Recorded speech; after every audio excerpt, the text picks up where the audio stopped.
I am at Highlands Police. I received 2 dockets today. The first one was from Wicknell Chivayo saying I was denying him his kids. This is now the second time he has done this to me. Over the holiday, I didn't have access to my kids on my birthday. I didn't have my 2 weeks of the holiday with him. Then I traveled last week, to which I told him he should have his week with the kids. Then he denied. He went to Singapore. Today I came back. I did my kids' school run. I picked up my kids. When I came back, he called the police and said that I had denied him access to his kids. That was the first docket. When he saw that my lawyer came and defended my second docket, he then came and has alleged that I have stolen one of his devices. This is a man who is heavily guarded, as you are all aware, has so many security guards around him. I managed to get access to one of his devices and get a video of him with the president that's very compromising. And that is what now I am being arrested and detained for at Highlands Police, because I, in my capacity, someone who was in China for the past week, has had access to his phone.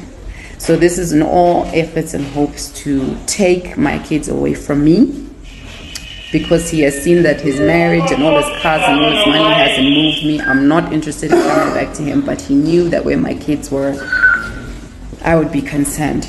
So I'm being arrested for going to go do school for my kids. I'm being arrested because he was sending around videos of him and heads of states threatening people.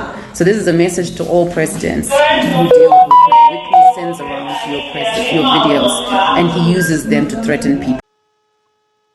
Mamukase ko vana veZimbabwe andinokuchingamedzai pano apa chirongwa chenyu pachano yenyu munofarira ZW update.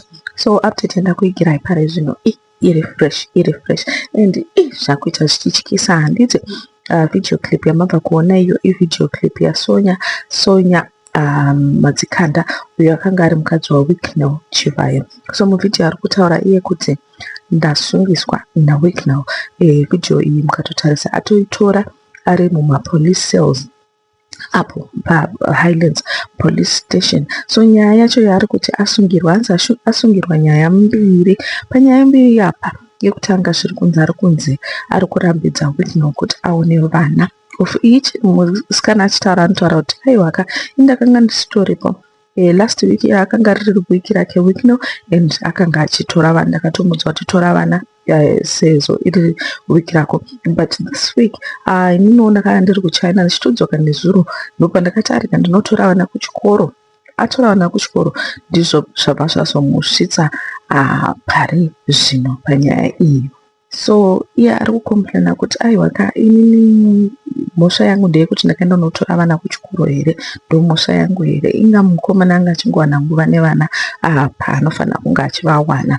And then number 2 ari kutaura iyo nyaya yekuti Wicknell ari kuita kakutya kakuvhunduka nekuti iye Sonya ane evidence inoratidza kuti Wicknell pese paanoenda nyika dzese dzaanoenda dziya achinosangana nemahead of states akasiyana siyana, zviri kunzi izvo Wicknell anotora mavhidhiyo.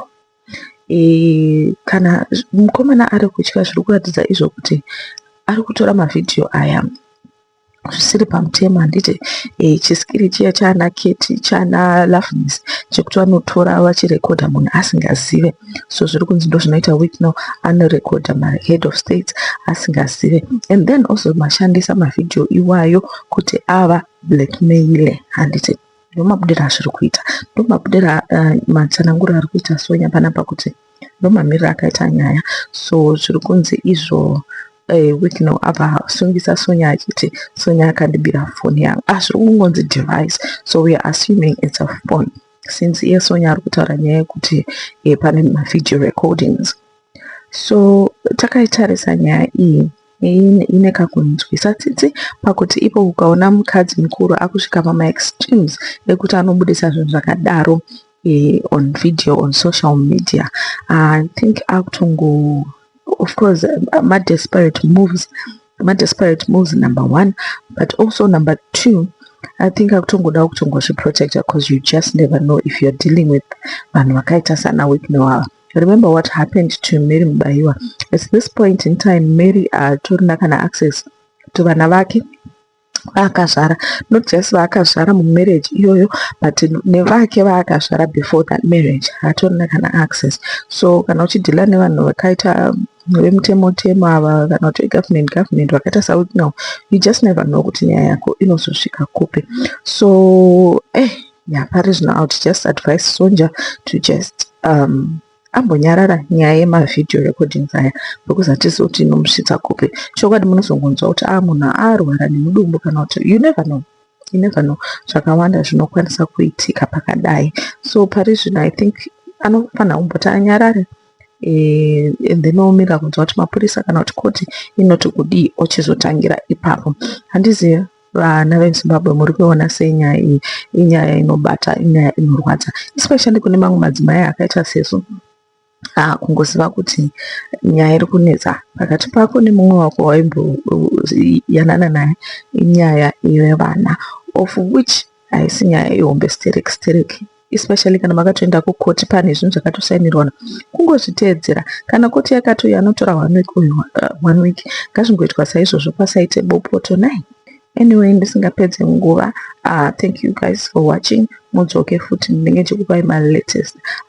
Musikana akambenge achimbobata achimboita zvimwe zvinhu, asi adzoka naye channel yenyu yamunofarira yadzoka.